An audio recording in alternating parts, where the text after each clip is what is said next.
என்ன காரணத்துக்காக அவருக்கு மரண தண்டனை அவங்களுக்கு விதிச்சாங்க? ஏதாவது தப்பிக்க இப்போ வாய்ப்பு இருக்கு. ஸோ அந்த ஹனான்கிட்ட கன்சல்ட் பண்ணோன்னா, ஹனான் சொல்கிறாங்க, இதெல்லாம் இல்லைன்னா இங்கேயே நீ கிடக்கணும், பெஸ்ட்டு. ஏன்னா ஏற்கனவே அவங்களுக்கும் தெரியும், அந்த ஹனானுக்கும் இவர் பண்ண கொடுமைகள்லாம் தெரியும். அதனால் அவங்க என்ன சொல்கிறாங்க, ஸோ இந்த அம்மா கடைசியில் ஏப்ரல் மாதம் போகிறாங்க. ஆனால் அந்த லாயர் பார்த்தீங்கன்னா அந்த $40,000 வாங்கிட்டு, ஆனால் இன்ன வரைக்கும் அடுத்த லெவலுக்கு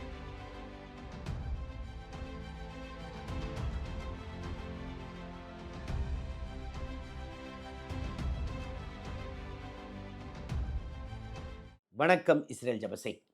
கேரளாவை சேர்ந்த நிமிஷா பிரியா அப்படின்ற ஒரு நர்ஸ் பார்த்தீங்கன்னா இப்போ மரண தண்டனை விதிக்கப்பட்டுள்ளார். இந்த மாதத்துக்குள்ளே எக்ஸிக்யூட் பண்ணிடுவாங்க அப்படின்னு சொல்கிறாங்க. அதாவது ஜனவரி மாதத்துக்குள்ளே. என்ன காரணத்துக்காக அவருக்கு மரண தண்டனை அவங்களுக்கு விதித்தாங்க? ஏதாவது தப்பிக்க இப்போ வாய்ப்பு இருக்கா? ஏன்னா இந்திய அரசும் ஏதோ முயற்சி எடுக்கிறேன் அப்படின்னு சொல்லியிருக்காங்க. எந்த அளவு இது சாத்தியமாக போகுது, அதை பற்றிலாம் இந்த வீடியோவில் நம்ம பார்ப்போம். நிமிஷா பிரியா பார்த்தீங்கன்னா, அவங்க வந்துட்டு ஒரு நர்ஸாக இருந்திருக்காங்க. ரொம்ப கஷ்டப்பட்ட ஃபேமிலியாக. அப்பாவும் அம்மாவும் தினக்கூலி. கேரளாவில் உள்ள பாலக்காடு டிஸ்ட்ரிக்டை சேர்ந்தவங்க அவங்க. அதுக்கப்புறம் எப்படியாவது ரொம்ப ஹார்ட் ஒர்க்கிங் ஸ்டூடெண்ட்டாக, ஸோ லோக்கலில் உள்ள ஒரு சர்ச்சு வந்துட்டு அவங்களுக்கு நர்சிங் படிப்புக்கு ஸ்பான்சர் பண்ணியிருக்காங்க. ஸோ நர்சிங் படிப்பு முடித்த உடனே யமனோடைய ஸ்டேட் கவர்மெண்ட்டில், அதாவது யமன் கவர்மெண்ட்லேயே உங்களுக்கு வேலை கிடச்சிருக்கு. ஸோ யமன் பார்த்தீங்கன்னா இந்த கல்ஃப் கண்ட்ரீஸில் சவுதி அரேபியாவுக்கு கீழே இருக்கும். ஒரு ஸ்ட்ராட்டஜிக் பொசிஷன். ஒரு காலத்தில் பார்த்தீங்கன்னா அது ஒரு ரொம்ப ரிச்சான கண்ட்ரின்னு கூட சொல்லலாம். காரணம் என்னன்னா, எண்ணெய் வளம் உண்டு, பக்கத்துலேயே அந்த ரெட் சி உண்டு, ஸோ சீ கோஸ்ட்டும் உண்டு. ஆனாலும் பார்த்தீங்கன்னா பொலிட்டிக்கல் டிஸ்டர்பன்சஸ் நிறையா இருக்குது. அதனால் பார்த்தீங்கன்னா இப்போ ஒரு கஷ்டப்படுற நாட்டில் ஒன்று பார்த்தீங்கன்னா யமன். சரி, இவங்க பார்த்தீங்கன்னா 2008 நிமிஷா பிரியா யமனில் போய் ஜாயின் பண்ணிடுறாங்க. பண்ண உடனே வீட்டுக்கெலாம் பணம் அனுப்ப ஆரம்பிக்கிறாங்க, பயங்கர சந்தோஷமாக. ஏன்னா அவங்க ரொம்ப கஷ்டப்பட்ட ஃபேமிலியை இவங்க பணம் அனுப்பிச்சு கொஞ்சம் கொஞ்சமாக அப்லிஃப்ட் பண்ணுறாங்க. 2011 பார்த்தீங்கன்னா திரும்பி இந்தியாவுக்கு வராங்க. கேரளாவுக்கு வந்துட்டு அவங்களுக்கு திருமணம் ஆகுது. தாமஸ் அப்படின்றவர். தாமஸ் பார்த்தீங்கன்னா அவரும் ரொம்ப படித்தவர் அப்படிலாம் கிடையாது. ஒரு எலக்ட்ரிஷியனுக்கு அசிஸ்டண்ட்டாக யமனில் வேலை கிடச்சிருக்கு. ஸோ இவங்க திருமணம் செஞ்சுக்கிட்டு திருப்பி போகிறாங்க. யமனில் சந்தோஷமாக வாழ்கிறாங்க. இவங்களுக்கு ரொம்ப ரொம்ப ரொம்ப நல்ல பேராக அந்த ஹாஸ்பிட்டல் சர்க்கிளில் ஒரு நர்ஸாக இருக்கிறாங்க. ரொம்ப கேரிங்கான நர்ஸ் அப்படின்னு சொல்லுவாங்க. அதற்கப்புறம் ஒரு குழந்தையும் பிறக்குது, ஒரு பெண் குழந்தை. 2014 பார்த்தீங்கன்னா இந்த யமனில் கொஞ்சம் கொஞ்சமாக டிஸ்டர்பன்சஸ் ஜாஸ்தியாக ஆரம்பிக்குது. அதற்குள்ளேயுமே பார்த்தீங்கன்னா இவங்களுடைய ஹஸ்பண்டால் பெருசாக அங்கே ஏர்ன் பண்ண முடியல. ஏன்னா ஒரு எலக்ட்ரிஷியனுக்கு அசிஸ்டண்ட் வேலை. ஸோ பேசாமல் நம்ம இந்தியா போகலாமே அப்படின்ட்டு அவரும் அவருடைய மகளும் வந்துட்டு திருப்பி பாலக்காடுக்கு வந்துடுறாங்க. இங்கே ஆட்டோ ஓட்ட ஆரம்பிக்கிறாங்க. இவங்க பார்த்தீங்கன்னா அங்கே ஸ்டே பண்ணுறாங்க. இதற்கு முக்கிய காரணம் என்னென்னா, இவங்களுக்கு எப்படியாவது ஒரு சின்ன ஹாஸ்பிட்டல் மாதிரி போடலாமா. ஏன்னா இப்போ ஓரளவு பணம் சேர்த்து வச்சுருக்காங்க, இத்தனை நாள் நர்ஸ் வேலை பார்த்ததுனால. ஸோ ஒரு ஹாஸ்பிட்டல் போட்டால் இன்னும் ஏர்னிங் பெட்டராக இருக்கும், ஃபேமிலி நல்லாயிருக்கும். அதற்கப்புறம் மீண்டும் ஹஸ்பண்டையும் தன்னுடைய பொண்ணையும் கூப்பிட்டுக்கலான்ட்டு. ஸோ இதெல்லாம் எப்போன்னா 2014-15 நடக்குது. 2015 எஸ்டாப்ளிஷ் பண்ணுறாங்க. ஆனால் எஸ்டாப்ளிஷ் பண்ணுறதுக்கு ஒரு முக்கியமான ரூல் என்னென்னா, எப்பயுமே நிறைய கல்ஃப் கண்ட்ரீஸில் இந்த ரூல் இருக்கும். என்னென்னா, நீங்கள் தனியாக ஒரு எஸ்டாப்ளிஷ்மெண்ட் பண்ண முடியாது. லோக்கலாக ஒருத்தர் இன்வெஸ்டர் தேவை. ஸோ அவங்களும் ஒரு லோக்கல் ஓனர்ஷிப்பும் தேவை. அப்போ பார்த்தீங்கன்னா தலால் மெஹதி அப்படின்றவர் ஒரு யமன் சிட்டிசன். அவர் வந்துட்டு அங்கே ஒரு டெக்ஸ்டைல் ஷாப் வச்சுருக்காரு. அவருடைய மனைவி பிரசவத்துக்காக இந்த ஹாஸ்பிட்டல் வராங்க. அப்போ இந்த ஹாஸ்பிட்டல்லாம் இவங்க வேலை செஞ்சுக்கிட்டு இருக்க ஹாஸ்பிட்டல், இன்னும் இவங்க எஸ்டாப்ளிஷ் பண்ணலை. ஸோ அவர் என்ன சொல்கிறாரு, நான் வேணால் இந்த மாதிரி நீங்கள் ஹாஸ்பிட்டல் வைக்கணும்னு நினைக்கிறீங்களா, நான் வேணால் அந்த லோக்கல் இதாக இருக்கிறேன், இன்வெஸ்டராக இருக்கேன், நான் நம்ம ப்ராஃபிட்டை ஷேர் பண்ணிக்கலாம் அப்படின்றாரு. அதுக்கப்புறம் இவங்களுக்கும் ஓகே அப்படின்னு சொல்லி 2015 இன்வெஸ்ட் பண்ணிடுறாங்க. ஒரு 14 பெட்டு ஒரு சின்ன ஹாஸ்பிட்டல்னு வச்சுக்கோங்களேன், இதை ஆரம்பிச்சிடுறாங்க. ஆனால் அப்போ பார்த்தீங்கன்னா யமனில் ஒரு மிகப்பெரிய அந்த ரெவல்யூஷன் மாதிரி ஆகுது. பயங்கர கன்ஃபியூஷன். ஆப்ரேஷன் ரஹாத் அப்படின்னு நம்மளுடைய கண்ட்ரி கூட அப்போ நம்மளுடைய யமனில் இருக்கிற இந்திய சிட்டிசன்ஸு 3000-4000 பேரை இவாக்குவேட் பண்ணோம். இது வந்து ஏப்ரல் 2015. அப்போ இவங்களும் ஒரு சிலர்லாம் வரல. காரணம் என்ன, இவங்களுக்கு ஏற்கனவே இன்வெஸ்ட் பண்ணிட்டாங்க. ஸோ இதுக்கு மேலே அது மொத்தத்தையும் விட்டுட்டு வர முடியாது, பணம் ஏகப்பட்டது செலவு பண்ணிட்டாங்க. ஸோ இவங்க அங்கே இருக்கிறாங்க. ஆனால் நம்ம நாட்டில் என்ன ஒரு ரூல் வந்துருச்சுன்னா, இதுக்கு மேலே நம்ம சிட்டிசன்ஸ்க்கு அங்கே பாதுகாப்பு இல்லை அப்படின்னு சொல்லி இங்கேருந்து எந்த இந்தியன்ஸால் போக முடியாது யமனுக்கு. ஸோ அதனால் இந்த ரூல்னால என்ன ஆயிடுச்சுன்னா, அவங்களுடைய கணவனும் அவங்களுடைய குழந்தையும் இங்கே தான் இருக்கிறாங்க. அவங்களால போக முடியல. அங்கே என்ன நடக்குதுன்னு பார்த்தீங்கன்னா, கொஞ்சம் கொஞ்சமா நிமிஷா பிரியாவை ஏமாத்த ஆரம்பிக்கிறாரு அந்த லோக்கல் இவரு. பணத்தெல்லாம் மொத்தத்தையும் எடுத்துக்கிறாரு. ஒரு கட்டத்தில என்ன பண்றாரு, அந்த பணம் என்து தான், இந்த ஹாஸ்பிட்டல் என்து தான். அவங்க என்னுடைய மனைவி அப்படின்னு கிளைம் பண்ண ஆரம்பிக்கிறாரு. ஒரு இவங்களுடைய மேரேஜ் ஆல்பத்தில இருந்த ஒரு ஃபோட்டோவ இவங்க வீட்ல ஏன்னா ஏற்கனவே அந்த பிசினஸ் இன்வெஸ்ட்மென்ட்டுக்காக இவங்களுடைய டாக்குமெண்ட்ஸ்லாம் அவங்க கிட்ட தான் இருக்கு. ஸோ அந்த ஃபோட்டோவ இவரு ஃபோர்ஜரி பண்ணி, அவரும் இவங்களும் திருமணம் செஞ்சுக்கிட்ட மாரி ஒரு ஃபோட்டோவ கிரியேட் பண்ணிட்டாரு அப்படின்னு இவங்களுடைய லாயர் சொல்றாங்க. ஸோ அதற்கு அப்புறம் பார்த்தீங்கன்னா, பணத்த மொத்த ப்ராஃபிட்டையும் எடுக்க ஆரம்பிச்சிருக்காரு. ஸோ இவங்களுக்கு ஒரு கட்டத்தில கோவம் வருது. எப்படியாவது நம்ம இங்கேருந்து அட்லீஸ்ட் என்னையாவது அனுப்பிச்சிருங்கன்றாங்களாம். ஆனா, இவரு வந்துட்டு கொஞ்சம் கொஞ்சமா பிசிக்கல் அப்யூஸையும் ஆரம்பிச்சிருக்காரு. கன் பாயிண்ட்ல அடிக்கடி மிரட்டுவாராம். ஸோ வேற வழியே இல்லன்னு ஏறக்குறைய 2017ல இதுக்கு மேல பொறுக்க முடியாது அப்படின்னு சொல்லிட்டு, நேரா அங்க லோக்கல் போலீஸ் ஸ்டேஷன்ல போய் கம்ப்ளைண்ட் பண்ணிடுறாங்க. நிமிஷா பிரியா. லோக்கல் போலீஸ் என்ன பண்றாங்கன்னா, அவரையும் கூப்பிட்டுட்டு, அவர் சொல்றாரு, "இல்ல, இல்ல என்னுடைய மனைவி தான். எல்லா பணமும் என்து தான்." அப்படின்னு சொல்லி அவரு எதிர் கம்ப்ளைண்ட் குடுத்து, இவங்கள 6 நாள் ஜெயில்ல வச்சுடுறாங்கங்க. அப்ப அந்த ஜெயில்ல இருக்கும்போது, ஜெயிலர் வந்துட்டு இவங்க மேல பாவப்பட்டு, "இதோ பாருங்கம்மா, நீங்க இந்தியா போணும்னா வேற வழி இல்ல. இனிமேல் ஏதோ ஒரு செடேட்டிவ் மயக்க மருந்து குடுத்துருங்க அவருக்கு. மயக்க மருந்த குடுத்துட்டா அவரு மயங்கிருவாரா? அதற்கப்புறம் அந்த பாஸ்போர்ட்ட எடுத்துட்டு எப்படியாவது தப்பிச்சு போயிருங்க. இந்த யமன் அப்ப வந்துட்டு நெறைய பிரச்சனைகள் இருந்தனால, யமன்ல உள்நாட்டு பிரச்சனை இருந்தனால, நீங்க சவுதி வழியா வெளியில போயிரலாம். உங்க பாஸ்போர்ட் எடுத்துட்டுன்றாங்க.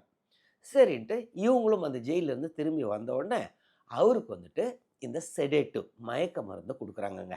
இங்க தான் பிரச்சனை ஆரம்பிக்குது. அந்த மயக்க மருந்து ஓவர் டோஸ் ஆயிருது. ஸோ அவரு இறந்துர்றாரு. இறந்த உடனே இவங்களுக்கு ஒண்ணும் புரியல. என்ன பண்றதுன்னு புரியல. அப்ப இவங்களுக்கு அங்க ஒரு யெமன்ல உள்ள ஒரு ஒரு பெண் வந்து ரொம்ப ஃப்ரெண்டு ஹனான் அப்படின்னு. அவங்களும் மோஸ்ட்லி நர்ஸா இருந்திருப்பாங்கன்னு நெனைக்கிறேன். ஸோ அந்த ஹனான்ட்ட கன்சல்ட் பண்ணோனே, ஹனான் சொல்றாங்க, "இதெல்லாம் இல்லன்னா இங்கேயே நீ கிடக்கணும். பெஸ்ட்டு." ஏன்னா ஏற்கனவே அவங்களுக்கும் தெரியும். அந்த ஹனானுக்கும் இவர் பண்ண கொடுமைகள்லாம் தெரியும். அதனால அவங்க என்ன சொல்றாங்க, "பெஸ்ட் இத பாடிய டிஸ்போஸ் பண்ணிட்டு, பாஸ்போர்ட் எடுத்து ஓடி போயிரு. ஏன்னா இறந்துட்டாரு. நீ கொல்லணும்லாம் நினைக்கல. ஆனா வேற வழி இல்லன்னா." உடனே அந்த பாடிய கட் பண்ணி, அந்த ஹனானும் உதவுனாங்க அப்படின்னு சொல்றாங்க. இது இவங்க தண்ணி டேங்க்ல போட்டுட்டு, அங்கருந்து தப்பிச்சிடுறாங்கங்க. இவங்க கடைசியில சவுதி பார்டருக்கு வந்துடுறாங்க. ஆனா சவுதி பார்டர்ல இவங்கள புடிச்சிடுறாங்க. புடிச்சிட்டு போயிட்டு, திருப்பி கோர்ட்ல அங்க சமர்ப்பிக்கிறாங்க. ட்ரையல் ஒரு மர்டர் ட்ரையல் ஆரம்பிக்குதுங்க. இவங்க வந்து கொலை செய்தார்கள். இந்த மாரி கொலை பண்ணிட்டு தப்பிச்சு ஓட பார்த்தாங்க. 2020ல அந்த ட்ரையல் கோர்ட் வந்துட்டு மரண தண்டனை விதிச்சுட்டாங்க. நீங்க தப்பிச்சு ஓடுனது கொலை பண்ணிட்டு தப்பிச்சு ஓடிட்டீங்க. அது தவறு அப்படின்னு. ஸோ இவங்களுக்கு என்ன பிரச்சனைகள்னா, இவங்க அப்ப நம்மளுடைய ரெப்ரசன்டேட்டிவ் இந்தியன் கவர்ன்மென்ட்க்கு அங்க வந்து எம்பசி கிடையாது. ஸோ இவங்களுக்கு எம்பசி ஆக்சஸ் கிடையாது. இவங்களுக்கு என்னன்னா, அங்க உள்ள மொழியும் புரியலையாம். எல்லாத்தையுமே அரபிக் மொழியில வந்துட்டு சைன் பண்ண வச்சிருக்காங்க. இவங்களுக்கு சார்பா ஒரு லாயர் கூட வச்சுக்க முடியலையாம். ஸோ இந்த அங்க என்ன, இப்ப ஹவுத்தீஸ் ஒரு சைடு ஹவுத்தீஸ் வந்துட்டு ஈரானுடைய இவங்க ப்ராக்ஸிஸ்ன்னு வச்சுக்கோங்களேன். ஸோ ஹெசபுல்லா வந்துட்டு இருக்கிற மாரி ஹவுத்தீஸ் வந்து யெமன்ல உள்ள ஈரானுடைய ப்ராக்ஸிஸ்.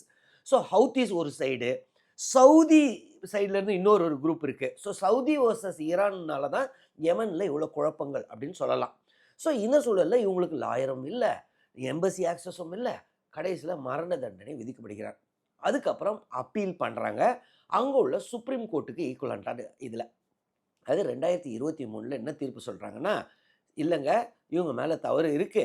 இவங்கள வந்துட்டு மரண தண்டனைய நாங்களும் ரத்து பண்ண முடியாது. மரண தண்டனை இருக்கு. ஆனா, ஒரு கண்டிஷன் இருக்கு. தியா வேணா யூஸ் பண்ணிக்கிட்டும் இவங்க அப்படின்னு.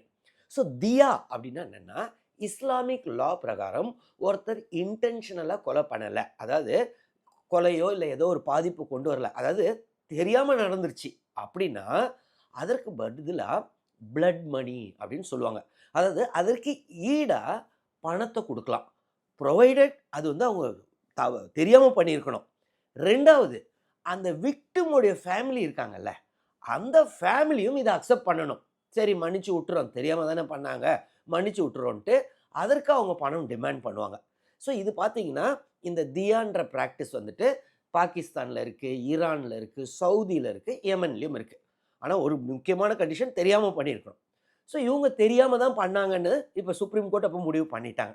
ஆனாலும் என்ன சொல்றாங்க, தியாவ வேணா இது பண்ணுங்கன்னு. அப்போ இவங்களுடைய அம்மா வந்துட்டு கேரளால இருக்கிறாங்க. அவங்க வந்துட்டு எப்படியாவது நான் போயிட்டு நான் கலெக்ட் பண்ணுறேன், பணத்தை எப்படியாவது கலெக்ட் பண்ணி நான் போய் என் பொண்ணை எப்படியாவது வெளியில் கொண்டு வந்துட பார்க்குறேன் அப்படின்னு போகிறாங்க. ஆனால் நம்ம கவர்மெண்ட்ல இருந்து அவங்களுக்கு தர முடியாது. என்ன பண்ணா நம்ம இப்போ ரூல் பிரகாரம் இந்தியன் நேஷனல்ஸ் அங்கே அனுப்பிச்சா அவங்களுக்கு பாதுகாப்பே கிடையாது. கடைசியில் டெல்லி ஹைகோர்ட்டை அப்ரோச் பண்ணுறாங்க. டெல்லி ஹைகோர்ட் என்ன சொல்கிறாங்கன்னா, சரி போட்டோம், ஆனால் உங்கள் பர்சனல் ரிஸ்கில் போகிறீங்க. ஏன்னா அது பயங்கரமான ரிஸ்கி பிளேஸ் தான் யமன் இப்போ இருக்கிற கண்டிஷனில். ஸோ உங்கள் உங்கள் ரிஸ்கில் போகிறதுனா போய்க்கோங்க அப்படின்னு டெல்லி ஹைகோர்ட் அனுமதிக்குது. அதனால் 2024 ஏப்ரலில் கிளம்புறாங்கங்க. ஸோ அவங்களும் போயிட்டு அங்கே உள்ள ஒரு லோக்கல் லாயரை அப்ரோச் பண்ணுறாங்க. அந்த லோக்கல் லாயர் என்ன சொல்லியிருக்காருன்னா, ஃபஸ்ட்டு எனக்கு $40,000 கொடுங்க. $40,000 கொடுத்தா நான் ட்ரைபல் லீடர்ஸோட பேசி என்னுடைய ஃபீஸ் $40,000. $40,000னா ஏறக்குறைய ஒரு 35 லட்சம் ரூபான்னு வச்சுக்கோங்களேன். நான் அந்த லோக்கல் ஆளுங்கக்கிட்ட பேசி அந்த ஃபேமிலியை ரீச் பண்ணி, இறந்தார்ல மெஹதி, அந்த ஃபேமிலியை கன்வின்ஸ் பண்ணி அதற்கப்புறம் $4,00,000 நம்ம ஃபிக்ஸ் பண்ணலாம். அந்த $4,00,000 வந்துட்டு அவங்களுக்கு கொடுக்கணும். $4,00,000 இன்னைக்கு மதிப்பு ஏறக்குறைய 3,4 3,50 கோடி ரூபா. ஸோ இவங்க வந்துட்டு அதுக்கு ஒத்துக்கிறாங்க. இவங்ககிட்ட அவ்வளவு பணம் இல்லை, தினக்கூலி தான். என்னன்னா அதுக்குள்ளேயும் கேரளாவில் இருக்கிற ஒரு பெரிய பிஸ்னஸ் மேன், அப்புறம் நிறைய என்ஜிஓஸ், இவங்கெல்லாம் சேர்ந்து ஒரு கேம்பெயினே ஆரம்பிச்சிட்டாங்க. சேவ் நிமிஷா பிரியா அப்படின்னு ஒரு இன்டர்நேஷ்னலாக. ஸோ நிறைய ஃபண்டு கலெக்ட் பண்ணுறாங்க. எப்படி, ஏன்னா இந்த அம்மா தெரியாமல் அங்கே போயிட்டு பாவம் மாட்டிக்கிட்டாங்க. ஸோ அவங்கள எப்படியாவது விடுவிக்கணும்னு நிறைய பேர் தன்னார்வலர்கள் நிறைய பேர் வந்து ஹெல்ப் பண்ணுறாங்க. ஒரு பிஸ்னஸ் பர்சனும் கேரளாவில் மலையாளி ரொம்பவே ஹெல்ப் பண்ணார் அப்படின்னு சொல்கிறாங்க. ஸோ இந்த அம்மா கடைசியில் ஏப்ரல் மாதம் போகிறாங்க. ஆனால் அந்த லாயர் பார்த்தீங்கன்னா அந்த $40,000 வாங்கிட்டு, ஆனால் இன்ன வரைக்கும் அடுத்த லெவலுக்கு கொண்டு போக முடியல. ஸோ இன்னும் பேச்சுவார்த்தைக்கே இதாகல அப்படின்றாங்க. இன்ன வரை பார்த்தீங்கன்னா அவங்க அம்மா வந்துட்டு யெமனில் தான் இருக்கிறாங்க. இந்த சூழலில் பார்த்தீங்கன்னா சுப்ரீம் கோர்ட் இதுக்கு அப்பீல் பண்ணுறாங்க. அது என்னென்னா பிரசிடென்ஷியல் பார்டன் அப்படின்னு சொல்லுவாங்க. ஸோ யெமன் பிரசிடென்ட் நினச்சா இவங்கள மன்னிச்சு விட்டுறலாம். இப்போ பார்த்தீங்கன்னா இந்த திங்கட்கிழமை டிசம்பர் 30 என்ன பண்ணார், யெமன் பிரசிடென்ட்டும் இல்லை இல்லை மன்னிக்கலாம் முடியாது, அந்த மரண தண்டனை செல்லுபடியாகும் அப்படின்னு சொல்லிட்டார். ஸோ எப்பயுமே இந்த மாதிரி மரண தண்டனை விதிச்சிட்டாருன்னா ஒரே மாதத்தில் எக்ஸிக்யூட் பண்ணிடுவாங்களாம். டிசம்பர் 30 அவர் இது பண்ணல, நிராகரிச்சிட்டாரு. ஸோ இப்போ ஜனவரிக்குள்ளே அவங்கள எக்ஸிக்யூட் பண்ணிடுவாங்க அப்படின்னு சொல்கிறாங்க. சரி, இப்போ நம்ம கவர்மெண்ட்டுடைய ரெஸ்பான்ஸ் என்ன? இந்தியன் கவர்மெண்ட் பார்த்தீங்கன்னா இமீடியட்டாக நேற்று ரெஸ்பாண்ட் பண்ணியிருக்காங்க. எங்களுக்கு தெரியும், நாங்களும் ஃபாலோ பண்ணிக்கிட்டு இருக்கோம், எங்களால் முடிஞ்ச எல்லா ஹெல்ப்பையும் நாங்கள் ட்ரை பண்ணுவோம், அவங்களுடைய ஃபேமிலியும் நிறைய முயற்சி பண்ணிக்கிட்டு இருக்காங்க அப்படின்னு சொல்லியிருக்காங்க. ஸோ இது இப்போ என்ன இந்தியன் கவர்மெண்ட்டுடைய பொசிஷனும் பார்த்தீங்கன்னா, அங்கே நம்மளுக்கு எம்பசி கிடையாது. ரியாதில் இருந்து தான் ஆப்ரேட் பண்ணிக்கிட்டு இருக்கோம். ரியாதுன்றது சவுதி அரேபியாவில். ஸோ இப்போ எந்த ஆக்சஸும் இல்லாமல் ஒரு பெண் தனியாக தான் இருக்கிறாங்க. இப்போது நம்ம இவங்களை சேவ் பண்ணுறதுக்கு ஒரே வழி, ஒன்று வந்துட்டு இந்த பிளட் மணி, அதாவது தியாவுக்கு இப்போ பணம்லாம் சேகரித்து வச்சுட்டாங்க. ஆனால் அவங்களோட பேச்சுவார்த்தை நடத்தணும், அதுக்கு சரியான ஆள் அங்கே இல்லை அந்த குடும்பத்துக்கு. ரெண்டாவது வந்துட்டு இது பார்த்தீங்கன்னா ஒன்று தெளிவாக தெரியுது, அந்த சுப்ரீம் கோர்ட்டுடைய ரூலிங்கே ரொம்ப தெளிவாக தெரியுது. நீங்கள் தியாவை வேணால் யூஸ் பண்ணிக்கலாம்னா அப்படின்னு சொல்லிட்டாலே இவங்க தப்பு பண்ணலை. அதாவது தவறுன்றது என்னது, இவங்க தப்பிச்சு ஓடுனது தவறு. ஆனால் காலங்காலமாக அங்கே பார்த்தீங்கன்னா 2-3 வருஷமாக ஃபிசிக்கல் அப்யூஸு, அடி பயங்கரமாக இது பண்ணி அங்கேயும் போலீஸ் கம்ப்ளைண்ட்லாம் கொடுத்து அதற்கப்புறமும் இவங்க வந்துட்டு மயக்க மருந்து கொடுத்துருக்காங்க, அது ஓவர் டோஸ் ஆயிருக்கு. ஸோ அதை சுப்ரீம் கோர்ட் ரெக்கக்னைஸ் பண்ணனால தான் தியாவை வேணால், ஏன்னா தெரியாமல் தானே பண்ணாங்க அப்படின்னு. ஸோ நம்ம கவர்மெண்ட் இப்போ என்ன பண்ணலான்னா, என்னை பொறுத்தவரை ஒரு சைடு ஹவுத்தி ரிபல்ஸ் வந்துட்டு யெமனை கண்ட்ரோலில் வச்சுருக்காங்க, இன்னொரு சைடு சவுதி கவர்மெண்ட்டும் கண்ட்ரோலில் வச்சுருக்கு. அங்கே தான் அங்கே குழப்பம். ஸோ இந்தியாவை பொறுத்தவரை ஹவுத்தீஸ்க்கு வந்துட்டு ஈரான் மூலமாக ரீச் பண்ணலாம். ஏன்னா ஈரானுக்கும் இந்தியாவுக்கும் ஒரு நல்ல ரிலேஷன். ஸோ ஈரான் மூலமாக எப்படியாவது ஹவுத்தீஸை ரீச் பண்ணி எப்படியாவது அந்த ஃபேமிலியை கன்வின்ஸ் பண்ண பார்க்கணும். ஏன்னா இது தெரியாமல் நடந்த தவறு என்ன, அதனால தான் அந்த சுப்ரீம் கோர்ட்டே சொல்லியிருக்காங்க தியாக்கு. ஸோ அந்த ஃபேமிலிக்கு அந்த பணமும் ஒரு யூஸ் ஆகும், ஒரு 3,50 கோடி ரூபா. அந்த ஃபேமிலி அவங்களும் பாவம், அவங்க ஒருத்தரை இழந்து தவிக்கும் போது அவங்களுக்கு ஹெல்ப்ஃபுல்லாக இருக்கும். இன்னொரு சைடு சவுதியோடைய ப்ரெசன்ஸும் இருக்குது. ஸோ சவுதிக்கும் இந்தியாவுக்கும் நல்ல ரிலேஷன். ஸோ இந்த சூழலில் இந்தியா ஈரான், அதாவது இந்தியான்றது நம்ம கவர்மெண்ட் ஆஃப் இந்தியாவுடைய external affairs ministry Saudi Arabia மூலமும் ஈரான் மூலமும் உடனடியாக நடவடிக்கை எடுத்தால் நல்லது. ஏன்னா இல்லைன்னா குயிக்காக அவங்க எக்ஸிக்யூட் பண்ணிடுவாங்க. அவங்களை பொறுத்தவரை இனிமேல் ஒரு ப்ரொசீஜர் தான், முடிஞ்சிருச்சு. பிரசிடென்ஷியல் பார்டன் கொடுக்கல. ஸோ 1 மாதத்துக்குள்ளே எக்ஸிக்யூட் பண்ணிட போகிறாங்க. ஸோ உடனடியாக ஏற்கனவே நம்ம கவர்மெண்ட்டும் சொல்லியிருக்காங்க, நாங்கள் எஃபர்ட்ஸ் எடுக்க ஆரம்பிச்சிட்டோன்னு. அது ஃப்ரூட்ஃபுல்லாக இருக்கும், அதுவும் துரிதமாக இருக்கணும். அப்போ தான் இவங்க காப்பாற்றப்படுவாங்க. இல்லைன்னா ஒரு இன்னசென்ட் நர்ஸான நிமிஷா பிரியா, இன்னசென்ட் நான் ஏன் சொல்கிறேன்னா, சரி அவங்க தப்பிச்சு ஓட வந்தது தவறு தான். அதே சமயத்தில் அவங்க எதனால் தப்பிச்சாங்க, அங்கே நீதி கிடைக்கல. ஃபஸ்ட்டு போலீஸ் ஸ்டேஷனுக்கு போனாங்க. இந்த மாதிரி நிறைய பேர் அங்கே கஷ்டப்படுறாங்களாம். நம்ம நாட்டிலேருந்து, பங்களாதேஷ்லேருந்து, பாகிஸ்தான்லேருந்து இந்த மாதிரி நிறைய பேர் கல்ஃப் கண்ட்ரீஸில் போயிட்டு டொமஸ்டிக் ஹெல்ப்பாக போயிட்டு, இல்லை ஏதோ ஒரு ஜாபுக்கு போயிட்டு அவங்க பாஸ்போர்ட்டை வாங்கி வச்சுட்டு திருப்பி தரமாட்டாங்களாம். இது ஏறக்குறைய வந்துட்டு ஸ்லேவரிக்கு சமம் அப்படின்னு இன்டர்நேஷ்னல் லேபர் ஆர்கனைசேஷனே சொல்லியிருக்கு. ஸோ அந்த மாதிரி ஒரு விக்டிம் தான் சொல்லணும் நம்மளுடைய நிமிஷா பிரியாவை. ஸோ அவங்கள நம்ம கவர்மெண்ட்டு துரிதமாக எஃபர்ட் எடுத்து காப்பாற்றினா நல்லது அப்படின்னு எனக்கு தோணுது. உங்களுடைய வியூ என்ன? நிமிஷா பிரியாவை அவங்க செய்தது தவறா? இல்ல அவங்க இன்னசென்ட்ன்னு நினைக்கிறீங்களா? எது நினைக்கிறீங்களோ நீங்க கமெண்ட்ஸ்ல எழுதுங்க. இதே மாரி ஏதாவது இன்சிடென்ட்ஸ் உங்களுக்கு தெரிஞ்சாலும் கமெண்ட்ஸ்ல எழுதுங்க. நானும் பார்த்து தெரிஞ்சுக்கிறேன். இந்த வீடியோல ஏதாவது டவுட்ஸ் இருந்தாலும் கமெண்ட்ஸ்ல எழுதுங்க. நான் கிளாரிஃபை பண்றேன். தொடர்ந்து இந்த சேனல் மூலமா சந்திப்போம். நன்றி, வணக்கம்.